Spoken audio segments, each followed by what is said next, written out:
Hello, hello, hello. It's your new day with Donna Reiners and Dr. Kami Owen, where we solve all the world's problems, or maybe just one. And maybe it's yours. In our 30 minutes, we talk about your emotions and mind and how they tie into your body and spirit. We want you to renew and restore yourself in a world that wants you crazy. And sometimes we even talk about money. Introducing your hosts, Donna Reiners and Dr. Kami Owen.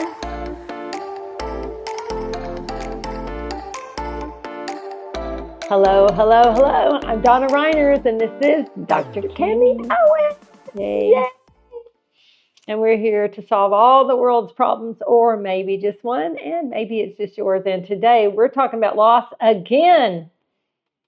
But thinking about a different kind of loss than loss of human life, but things that we lose. And one that came to my mind, I was sharing with her, was that when I had an accident when I was around 5 or 6 years old, I lost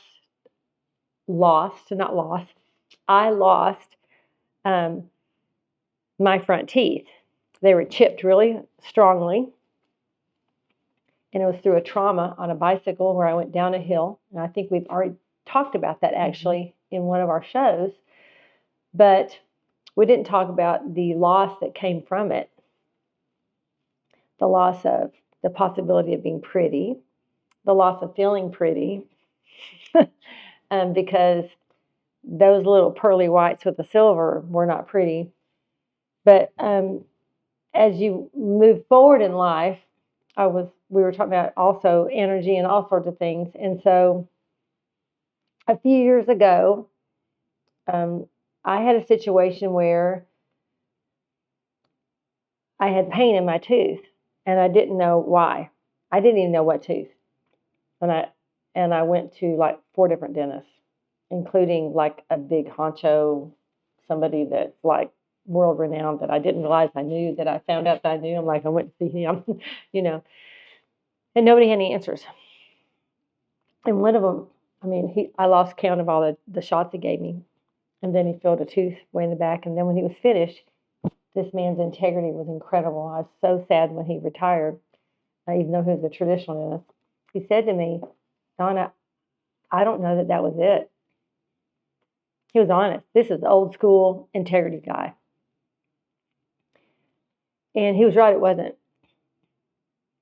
And I had to keep moving because of the pain.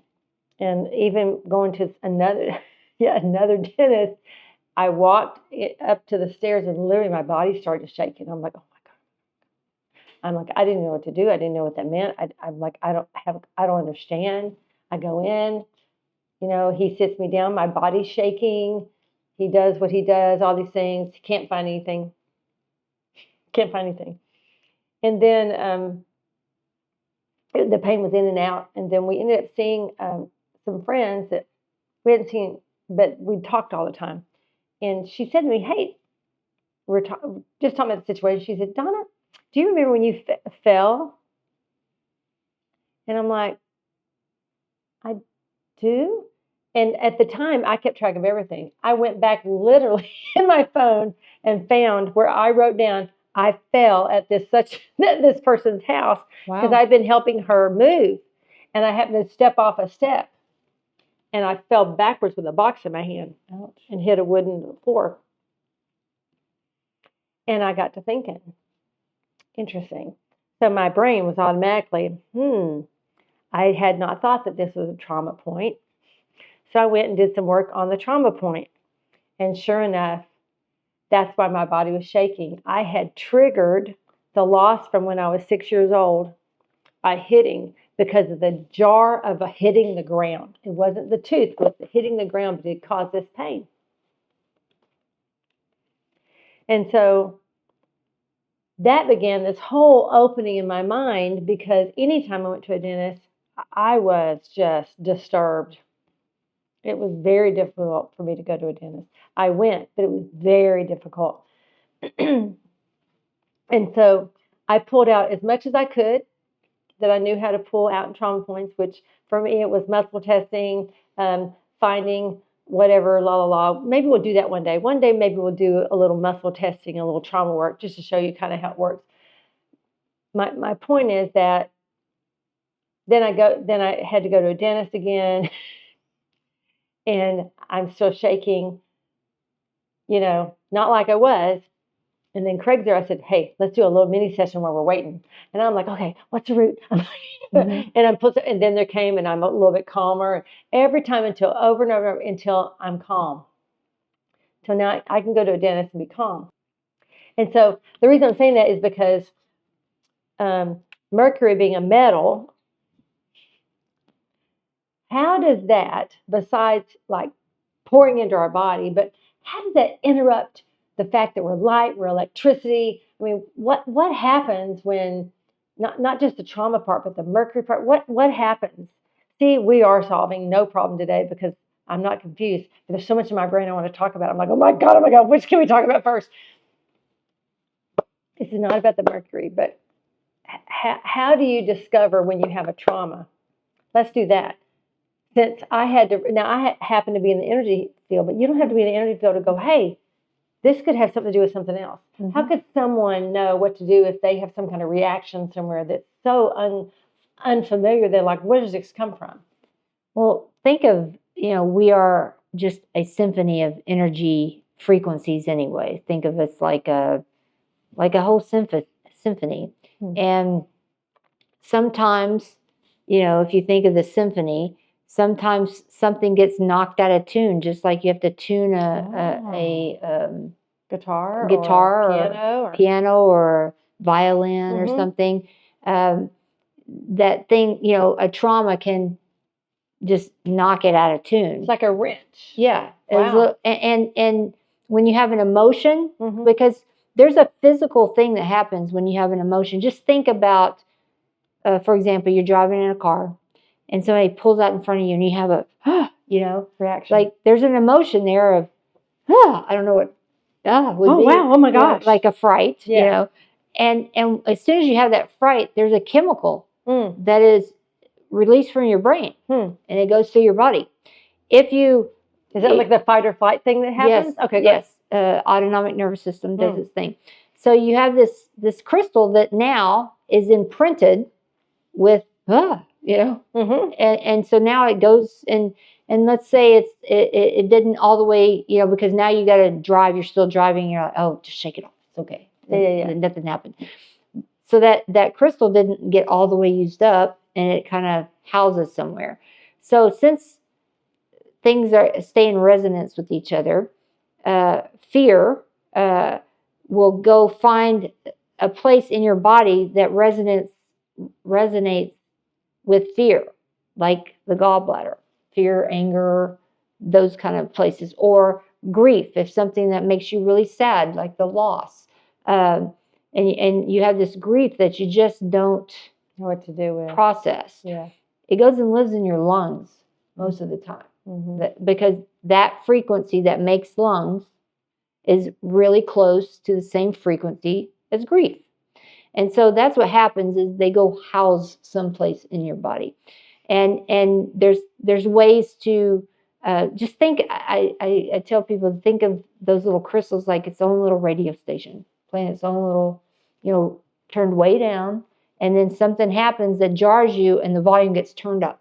And that's what happened to you. You go you have this trauma and it's just usually turned down, and then you have this remembering, and that remembering subconscious, it's not your conscious memory, it's your subconscious memory goes, oh yeah, I remember when that happened and we don't want to do that again, and that was terrible, and why did you just sit there and let them do that to you, and blah, blah, blah, blah, blah, blah. That's how your brain works. And then it turns it on full blast and says, we're going to make sure you never do that again. And it's a protective mechanism, but we don't understand that we are in control of it as well. We can also say, no, that's just me reacting. Like I have a niece that came in today for an IV, and you would be sure that I was just about to murder her. when I was going to do the I IV. hope she never sees this show. No, it's fine. I make fun of her all the time about it. Anyway, but it's an over.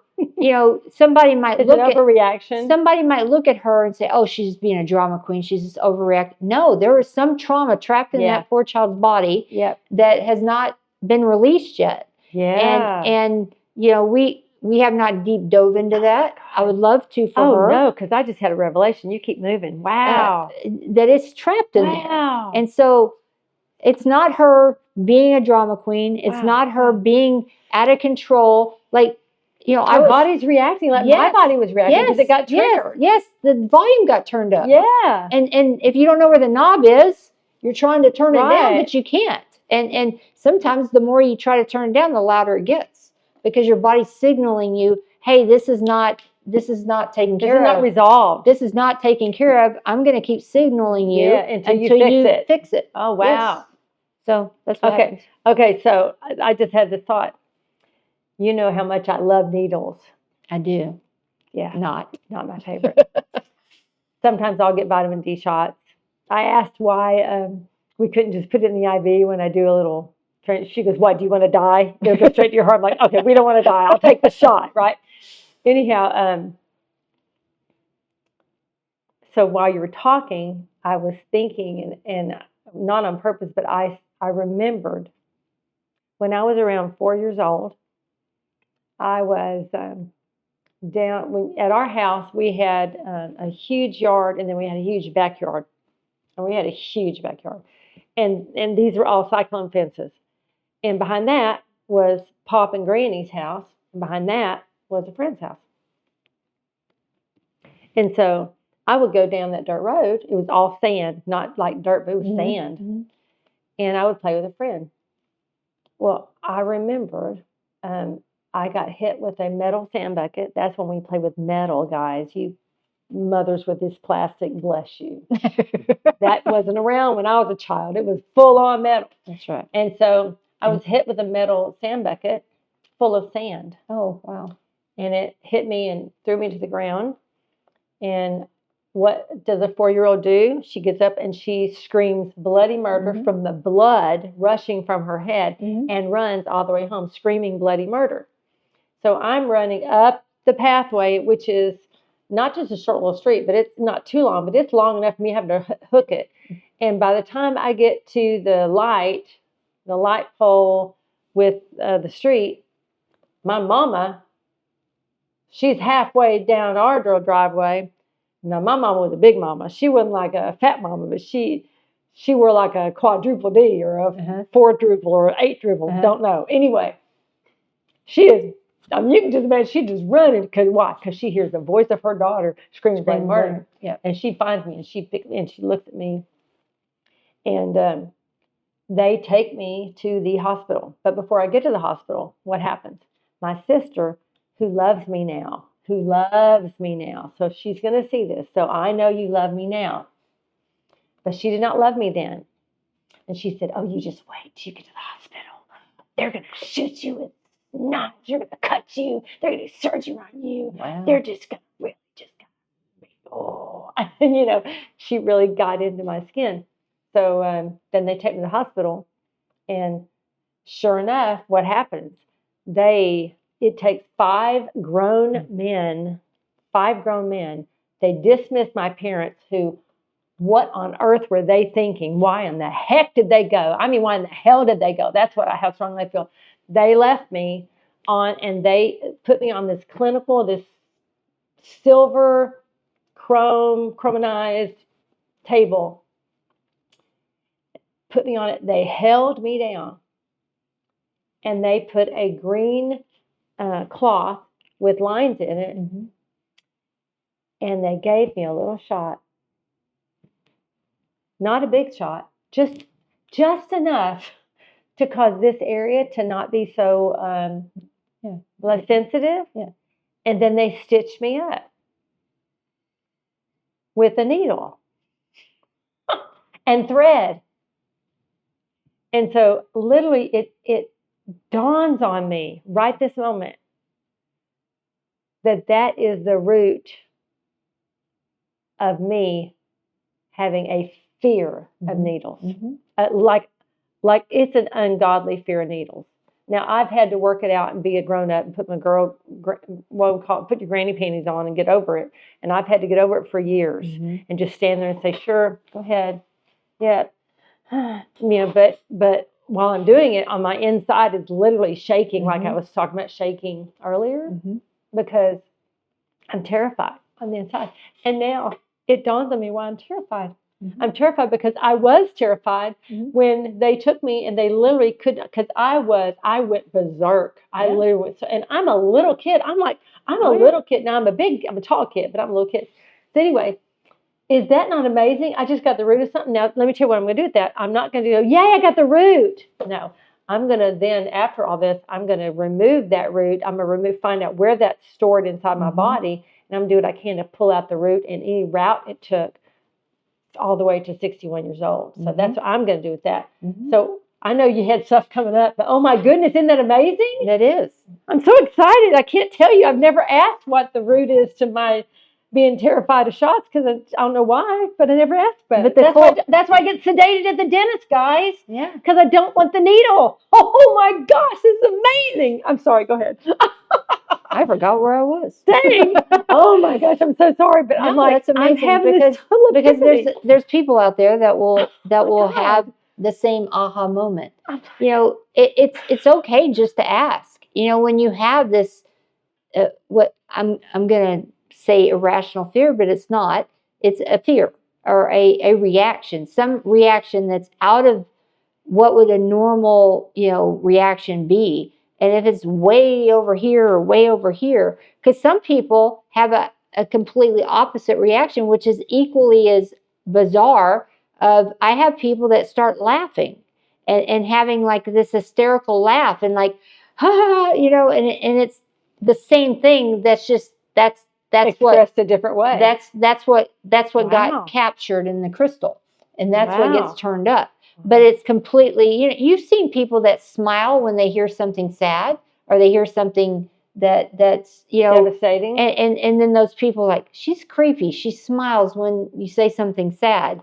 No, because probably there was some point in her life back when she was a child where there was some trauma that happened that you better smile and shut up about it. Yeah. And so that got put in there. And it's there, and it might be on your little finger, because what I know about, I'm a certified body code practitioner. What I know is anything can cause anything. So you can have a trauma that gets stuck in this knuckle, and then something happens, and that gets triggered, and your knuckle just starts hurting for some reason. You have no idea why. So it's actually quite remarkable to me how it all works. It's energy. It's like a little, if you can think of it like, you were talking about in the last show about light and breathing light. Light is a frequency. It's just in the spectrum we can see. All the rest of the frequency, we just can't see it. But it's no less a frequency. So it's pretty cool. It's amazing. I'm still kind of like, wow. So that really, I can think through. And okay, so that happens when I'm 4. If I were doing a session with someone, one of the routes that you would find out, not I find out the route, but then I find out what is a route. Okay. So I would say another route would be when I was between 13 and 15, when I had those 12 mercury cavities, those fillings filled in with that mercury. So the mercury was significant, but do you know that they use countless, I literally mean countless shots, like countless.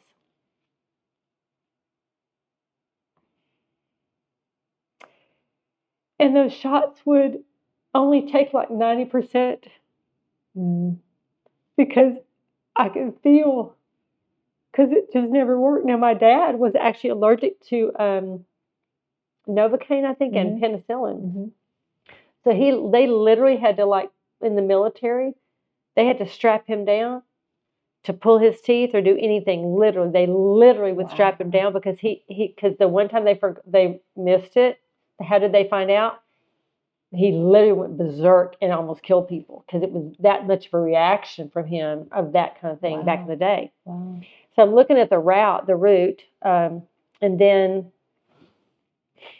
that was a whole year, just nothing but going in and out, in and out, in and out. And then in my 20s, I had wisdom teeth removed, and they got impacted. Mm-hmm. So I literally had to leave work every day. I'm so thankful they let me stay employed. I literally had to go to work every single day. I had to leave from work every single day at lunch, go to the dentist where they had to repack all those 3 wisdom teeth because they all got impacted, and it was like agony. That's some of the most painful thing you'll ever experience in your life. It's like air being breathed on a raw nerve. Yeah, I mean, it was just devastating to me, all for a literal 30 days. And then I'd have to ask my body about the rest because right now I'm drawing a blank. But I continued on the journey where I continued. I also with the teeth journey, a continual teeth journey, and now we see a biological dentist. Thank you, God. And I'm thankful that I'm sedated. But we're going to, these teeth that I have right here are actually temporary replacements. My first set of teeth lasted me for 30 years. Man, they didn't, well, no, my first set lasted me until 9th grade. Mm-hmm. The 9th grade lasted me for 30 years. And then those teeth lasted me for up until not that long ago. And now these had to be replaced, these 3. And so I'm going in. But I'm getting sedated. Why? Because he's going to have to shoot needles in me. You know? And so I'm still on the journey of my teeth. And it's interesting, I'm also on a journey with regards to the healing of my brain. You know, my brain has some things that I'm working through. I don't even know what they are. I just know what I feel and I know what I go through. And it dawns on me. The hitting my head when I was a kid, that trauma. Oh, yeah. You know, my whole body literally landed. I've shared this before, went as tall as the highest pine tree and then landed flat on my face. And that's where my teeth were hurt. And then having the girl hit me in the head with that sand bucket. And you then had a lot of trauma to your head. I have. And then I'm remembering a car accident. Not a lot of those, but I'm just putting together, you know, we think, oh, and then of course I was born early, you know, seventh month. And so I was hooked up with tubes for a long time. So I can just see why I have issues, some of the issues I have in my brain. And of course we all want brain health. Yes. You know, we all want brain health, but sometimes it takes a minute. Sometimes it's a lifetime. Yeah. You know. Yeah. Yes. So interesting. And you can have the opposite reaction. I remember, I don't remember, I hear the stories, kind of remember actually, but when I was 3, I went to had to get my tonsils out, or my parents chose to take me to get my tonsils out. And I was 3, and they came in to give me a shot. And they came in with like 4 people. And my dad's like, whoa, what's going on? We're going to give her a shot. Okay, why do you need 4 people? We're going to hold her down. He goes, you don't have to hold her down. You have to tell her what you're going to do, and she'll do it. And that's what happened. They just told me what they were going to do, and I did it. Now, my dad thought, I'm sure, that it was just because I was, you know, a good kid, and I would just, you know, sit there. But I also knew I better shut up and do as I'm told. Yeah, yeah. So my way or the law way. Yeah. Yeah. So, and not to disappoint. Right. You know? Of course. And so that has a whole root and of how I can just shut my feelings off like that. So it's interesting that I would go into a profession where that's required. You know, in the emergency room, if you can't do that, you can't last 3 minutes in the emergency room. I would not last. Yeah, you can't last, and you can't take all of that in and not. You have to put a shield around you, or you'll be. And I'm a heartless person. There's been codes I've been in where everybody in there's crying. We're doing CPR and tears running down our face. So it happens. But as a general rule, we all have some skill set of turning it off. Self-control. But then when you turn it off long enough, it can stay off. And then it's a challenge to get it turned back on. So the point of that is it can go either direction. That's true. You can have it where you really react physically, or nope, not at all. Watch me do nothing. Yep, the polar opposite. You can't do anything to me. Wow. And so that was me most of my life. And I would fall and skin my knee and look at it and I'm fine, and just completely not react hardly at all to it. And I did that with my kids too. When something, they knew if they came to me and something was hurt, if it's not like barely hanging on bleeding, you're fine. Even if you're bleeding, but the arm is hanging on by an inch of tissue, then you're good. We can sew that back on or butterfly it. That's just the way it was. I we think, should interview your kids. Yes, we should.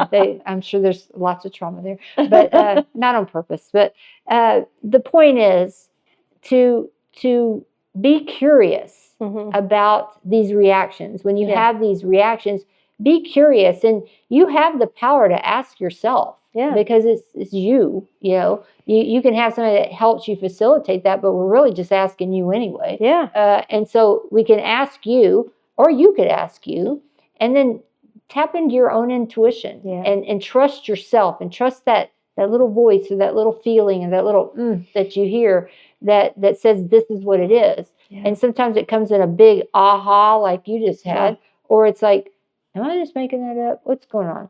So anyway. Yeah, I mean, we're going to continue this in our next episode because this is fascinating, and we appreciate you being with us as always. We love you. We love solving all your problems because this time we solved mine. And so we'll see you in the next show. Bless you. Bye-bye. Thank you for joining Your New Day with Donna Reiners and Dr. Kami Owen. We look forward to seeing you next time. Remember, we solve all the world's problems, or maybe just one, and maybe it's yours. Until soon.